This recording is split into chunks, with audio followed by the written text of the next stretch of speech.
Particles उसको हम लोग we cannot break down into simplest form, और इसको उससे और सिंपलेस्ट फॉर्म उससे छोटा नहीं कर सकते। ये हमारे महर्षि कर्नाल में भी बताए थे कि जो भी आइटम होते हैं वो बहुत सूक्ष्म होते हैं, बहुत छोटे होते हैं, टीवी पार्टिकल्स होते हैं, उसको हम लोग और उसमें ब्रेक डाउन छोड़ नहीं सकते हैं। अब आइटम्स में क्या क्या होता है, इलेक्ट्रॉन होता है, प्रोटॉन होता है, न्यूट्रॉन होता है, ये तीनों मिलकर के आइटम होते हैं। ये सारा था, और इसका हर चीज का सिंबल होता है, जैसे कि हाइड्रोजन हो गया, तो हाइड्रोजन को हम लोग क्या से डिनोट करते हैं, ए से डिनोट करते हैं। इसी तरह से अलग अलग चीज को अलग अलग तरह से हम लोग डिनोट करते हैं, कहीं भी अलग अलग जगह से लिया गया है। ये सारी चीज हम लोग पढ़े थे और इसमें डिस्कस भी किए थे। इसके अलावा हम लोग एटॉमिक नंबर के बारे में जानकारी प्राप्त की थी। एटॉमिक नंबर होता क्या है, आखिर ये कहां से आ रहा है? तो एटॉमिक नंबर क्या होता है कि आइटम में जितना नंबर ऑफ प्रोटॉन की संख्या होता है वो होता है एटॉमिक नंबर।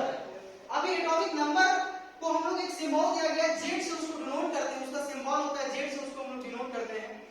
और जेड बराबर क्या होता है, पी होता है, यानी नंबर ऑफ प्रोटॉन की संख्या होता है। जितना नंबर ऑफ प्रोटॉन की संख्या प्रेजेंट रहेगा कोई भी आइटम्स में वो कहलाएगा एटॉमिक नंबर।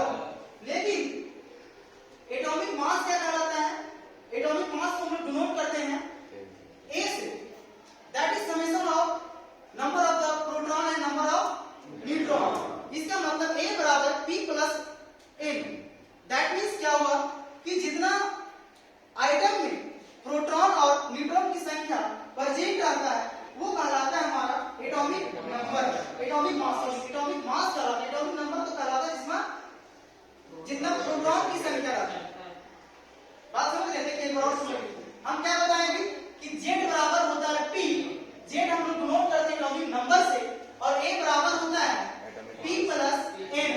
अब हम बता सकते हैं A बराबर हम Z प्लस P N भी लिख सकते हैं, क्योंकि एटॉमिक ये दोनों बराबर होता है, जितना P होता है उतना Z होता है। एटॉमिक नंबर जितना रहेगा उतना एटॉमिक रहेगा, प्रोटॉन की संख्या रहेगा।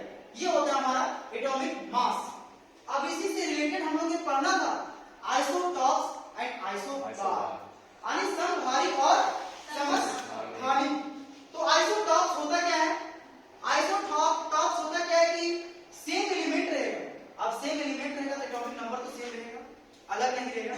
अगर हम हाइड्रोजन ले रहे हैं तो ये भी हाइड्रोजन रहेगा, ये भी हाइड्रोजन रहेगा। अगर सेम एलिमेंट नहीं है तो सेम एटॉमिक नंबर भी होगा, यानी 1 भी होगा, 1 भी होगा, 1 भी होगा।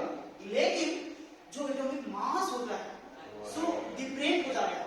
आखिर ये क्यों होता है डिफरेंट, समझ रहे? जैसे हाइड्रोजन ही है लेकिन इसका संख्या हो गया 1, इसका हो गया 2, इसका हो गया 3। तो आइसोटॉप में क्यों एटॉमिक मास है सो चेंज होने लगता है?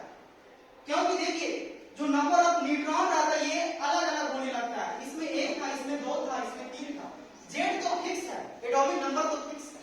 देखिए बहुत बड़ा कंसेप्ट है, लेकिन नंबर ऑफ न्यूट्रॉन की संख्या वैरी करता है। इसमें 1 है तो 1 हो गया, 2 है तो 2 हो गया, 3 है तो 3, 2 हो गया, एक बढ़ते गया, इसीलिए इसका हो जाता है। तो हाइड्रोजन का 3 आइसोटॉप्स होते हैं, उसका नाम है ड्यूटेरियम, ट्राइटिलियम, इस तरह करके 3 होता है, प्लूटोनियम भी होता है, ठीक है। तो ये 3 हाइड्रोजन का 3 आइसोटॉप्स होते हैं। इसी तरह से हम लोग को आइसोबार भी पढ़ना था। तो आइसोबार में क्या पढ़ना था, जस्ट इसका अपोजिट होता है। इसमें हम लोग सेम एलिमेंट लिए थे लेकिन इसमें सेम एलिमेंट नहीं है, अलग अलग एलिमेंट लिए। जैसे आर्गन और कैल्शियम का लेते हैं एग्जांपल,